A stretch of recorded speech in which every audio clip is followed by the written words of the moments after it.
आपकी अदालत इंडस्ट्रियलिस्ट राहुल বাজাজের বিরুদ্ধে অভিযোগ হলো যে ইনি খুব সুযোগ সন্ধানী।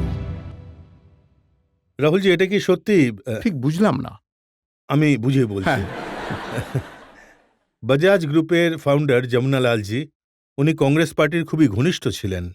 যমুনালাল জি না তো কংগ্রেস পার্টির ঘনিষ্ঠ ছিলেন, না অন্য কোনো পার্টির ঘনিষ্ঠ, না পলিটিক্স ইনভলভ ছিলেন।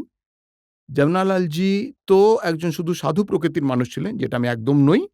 উনি শুধু গান্ধীজিকে মানতেন এবং বিনোবাকে গুরু মানতেন, গান্ধীকে পিতাতুল্য মানতেন। গান্ধীজির কথায় ওনাকে কংগ্রেস ওয়ার্কিং কমিটির ট্রাস্টি নয়, ট্রেজারার বানানো হয়, কংগ্রেস ওয়ার্কিং কমিটির ইত্যাদি ইত্যাদি ইত্যাদি। তো উনি ওইভাবে ইনভলভ হয়ে গিয়েছিলেন। তারপর দাদু যমুনালালজি, ঠাকুমা জানকী দেবী যে পদ্মবিভূষণ ওনাকে দেওয়া হয়েছিল পরে, আমার বাবা, আমার মা, যিনি কলকাতার এক অ্যারিস্টোক্রেটিক ফ্যামিলি থেকে এসেছিলেন, প্রত্যেকে ব্রিটিশ জেলে ছিলেন। আর আমার কাকাও রামকৃষ্ণ বাজাজ। কিন্তু এনারা কেউই ফ্রিডম ফাইটারের নামে কোনো সুবিধা আমরা কেউ নিইনি, না রেল পাস নিয়েছি, না অন্য কোনো সুবিধা নিয়েছি। ভগবানের কৃপা তার দরকারও পড়েনি। আপনি কংগ্রেসের ঘনিষ্ঠ হলেন কংগ্রেসের প্রতিটি নেতাকে বাজাজের ডিলারশিপ দিয়ে? এটা তো আজই জানতে পারলাম আমি। আপনি বলছেন আমি কংগ্রেসের খুব ক্লোজ। কংগ্রেস বলে তুমি বিজেপির, বিজেপি বলে তুমি কংগ্রেসের, আর আমি বলি আমি ভারতবর্ষের, না কংগ্রেসের না বিজেপির। আপনি শুধুমাত্র তারই যে পাওয়ারে বসে আছে। তাহলে তো আমাকে সবাইকে তেল মারাই উচিত। আপনি তো সেটাই করেন। ক্রোনিজম করতে হবে, চালা হতে হবে। আজকে লোকেরা তো বলে যে ইন্ডাস্ট্রিয়ালিস্টদের মধ্যে একজনই আছে বোকা, যে গালিগালাজ দেয় গভর্নমেন্টকে, সে যে গভর্নমেন্টই কিন্তু থাকুক। আমি আপনাকে উদাহরণ দিচ্ছি। মে 1997 এর কথা, যখন পি চিদম্বরম ফাইন্যান্স মিনিস্টার ছিলেন, আপনি বলেছিলেন যে এর চেয়ে ভালো অর্থমন্ত্রী দেশের জন্য আর উনি হতে যখন পারে না। ড্রিম বাজেট বানান, পরে ওই ড্রিম বাজেটের কি হয় সেটা আপনারা জানেন। গভর্নমেন্ট পড়ে গেছিল সেটা আমরা জানি। কিন্তু ওই ড্রিম বাজেট খুব দারুণ ছিল। গোটা ভারতবর্ষই ওটাকে ড্রিম বাজেট মেনেছিল। আপনিও এতে মেনেছিলেন। আমার কি ভুল হয়েছে যে আমি ওটাকে ড্রিম বাজেট মেনেছিলাম? আমার ট্যাক্স এত কম হয়ে গেছিল, অনেক কিছু ভালো হয়ে গেছিল, দেশেরও ভালো হয়ে গেছিল। ঠিক সেই সময় হয়তো স্টেটমেন্টটা করে ফেলেছিলাম। তো এতে কিছু প্রমাণ হয় না যে কেউ ভালো কাজ করলেও গালিগালাজ করতে হবে। না উনি রাহুলজি, যদি ভালো কাজ করেন তা আমি বলেছিলাম প্রমাণ ভালো এই হয়েছে। কথাটাই পাওয়া আর যায় আমি যে আজও মনে করি রজতবাবু যে চিদম্বরম সাহেব নলেজ, ইন্টেলিজেন্স, আর্টিকুলেটনেস নিয়ে in totality better finance minister এনার চেয়ে গত 25-30 বছরে বোধহয় আসেইনি, যখন নাকি পিওর নলেজে ডক্টর মনমোহন সিং বেটার ছিলেন। এটা তো আপনি এই জন্য বলছেন, একজন অর্থমন্ত্রী আর একজন প্রাইম মিনিস্টার। এখন উনি স্যুট করেন তো আমি কি বলবো? কাল বিজেপি ফেরত এসে যাবে গভর্নমেন্টে। যশবন্ত সিনহাকে তো পার্লামেন্টে মণিশঙ্কর আইয়ার, যিনি আজ মিনিস্টার, পার্লামেন্টে মানে বলেছিলেন যশবন্ত সিনহার জন্য, তিনি তো রাহুল বাজাজের ফাইন্যান্স মিনিস্টার, বিজেপির নয়। আপনি যশবন্ত সিনহার কাছে জেনে নিন। না না, ওনার কাছে কেন? আমি তো আপনার বয়ান আপনাকে মনে বলুন। করাচ্ছি। যখন বিজেপি পাওয়ারে তো এসেছিল, মানে এখন আমি বিজেপির হয়ে গেছি? অক্টোবর, হ্যাঁ। না, যে পাওয়ারে আছে আপনি তারই হয়ে যান। আচ্ছা, এই ব্যাপার। ভালো আইডিয়া এটা। অক্টোবর 1998 আপনি বলেছিলেন অক্টোবর যে 90 1999 99 আচ্ছা, হ্যাঁ, আপনি ঠিক। বলেছিলেন যে অটল বিহারী বাজপেয়ী প্রধানমন্ত্রী হয়েছেন, এর থেকে ভালো কথা দেশের জন্য আর কিছু হতে পারে না, না। আমি এরকম কিছু বলিনি। আমি এই সমস্ত জিনিস কখনো মানে না যে India is Indira, Indira is India. Barua সাহেব বলতেন, এসব সত্যি নয়। কিন্তু আজও আমি বলবো, যখন উনি তো আর প্রধানমন্ত্রী নেই, তাই না? দেখুন রজতবাবু, যে বাজপেয়ীজি আমাদের একজন খুবই আউটস্ট্যান্ডিং প্রধানমন্ত্রী ছিলেন। I am very happy, I am very proud. কিন্তু এর চেয়ে বেটার কিছু হতে পারে না, এটা অথবা ওটা, আমি এরকম কথা কারোর জন্যই বলিনি। কোন কনটেক্সটে মানুষ আমাকে দিয়ে কোন কথা বলিয়ে নেয় জার্নালিস্টরা, তখন হয়তো কিছু বলে দিয়েছি, এখন মনে নেই। ইলেকশন হওয়ার আগে আপনি বলেছিলেন এই যে ফিল গুডের কথা বিজেপিরা বলছে, এই কথাটা সত্যি? প্রকৃতই দেশে ফিল গুড আছে? অনেক বিষয়ে বিজেপির পলিসি খুব ভালো ছিল। অনেক বিষয় ওরা বলতে পারতো যে ইন্ডিয়া শাইনিং। যেমন আডবাণী বাবু যখন রথযাত্রা করেছিলেন, তাকে ভারত উদয় বলেছিলেন, যার মানে এটা নয় যে ইন্ডিয়া শাইনিং, তার মানে হলো ইন্ডিয়া রাইজিং। কমিউনিকেশনে ওনার অনেক ভুল হয়েছিল। 15 ফেব্রুয়ারি আরে আমি এখন 2004 ক্রিটিসাইজ করছি বাজেটের, আপনি শোনেননি গত 3 দিনে? আগে পুরনো আচ্ছা, কথা এখন বলতে পুরনো দিন। কথা, নতুন কথা নয়। আমি ভাবলাম ভবিষ্যতের কথা, এই ফিউচার নিয়ে ভাবুন, হিস্ট্রিতে কেন বিবিসি যাচ্ছে? রেডিওর হিন্দি অনুষ্ঠানে অংশ নিতে গিয়ে রাহুল বাজাজ শ্রোতাদের প্রশ্নের জবাব দিয়েছিলেন। উনি বলেছিলেন, আমি মনে করি এই যে ফিল গুড অবস্থার কথা বলা হচ্ছে সেটা একদম ঠিক এবং সেটা চালু থাকা দরকার। আজ আমি রিপিট করব যে সেই সময় ইন্ডাস্ট্রিতে কিন্তু ভীষণ রকম ফিল গুড ফ্যাক্টর ছিল, খুবই শক্তিশালী ফিল গুড ফ্যাক্টর ছিল। কিন্তু ইন্ডাস্ট্রির কাছে ভোট আছেই কত? ইন্ডাস্ট্রির কাছে তো কোনো ভোটই নেই।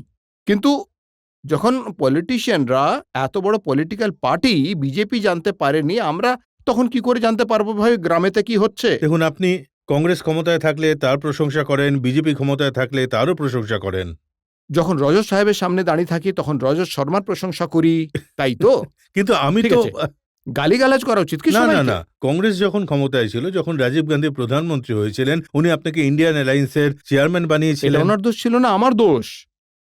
আর যখন বিজেপি ক্ষমতায় থাকে ওরা আপনাকে পদ্মভূষণ দেয়। এর এমন অর্থ হতে পারে, আমার কখনো মাথাতেও আসেনি। জনতার ভাবা উচিত যে কাঠগড়ায় কেন দাঁড় করিয়েছে আমাকে, তাহলে আমি নিশ্চয়ই কোনো গ্রেট মানুষ হব।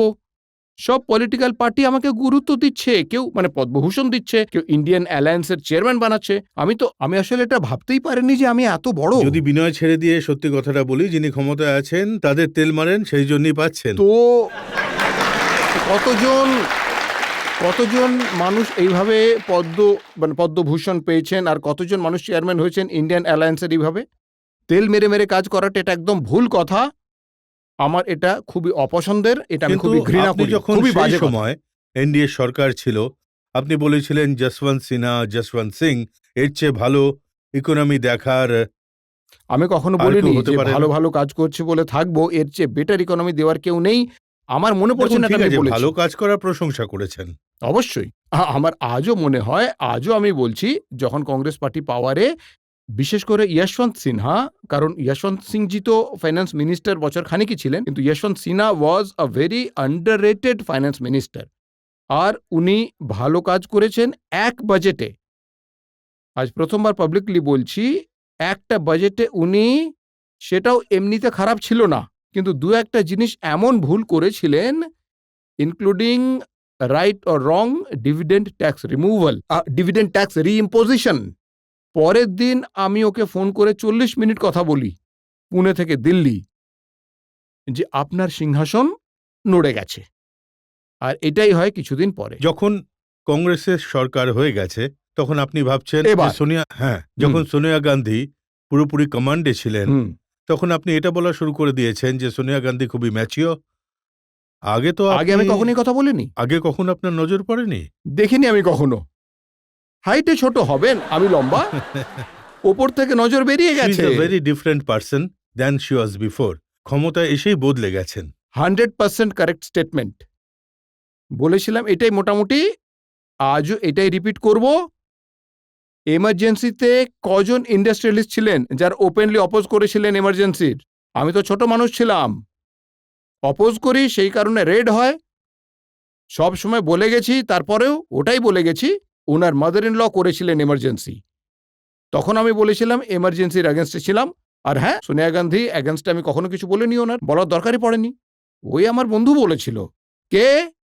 একজন বন্ধু আমার, যার নাম হলো শরদ পাওয়ার। ও কিছু ফরেন বলতো ওকে, ও ওরকম বলতো, ও আমার বন্ধু ছিল, কিন্তু আমি কখনো বলিনি। এবং আর এটাও আপনি আমি বলি, এবং আজ আবার বলছি। এখন উনি বলবেন যে আমি তেল মারছি, কিন্তু তাই বলে সত্যি বলবো না নাকি? যে গত 10 বছরে আমি যেটুকু দেখছি, 10 বছর বলুন, 8 বছর বলুন, সোনিয়া দেবীর অনেক ম্যাচিউরিটি হয়েছে, অনেক নলেজ হয়েছে, ভারতবর্ষের বিষয় হয়েছে।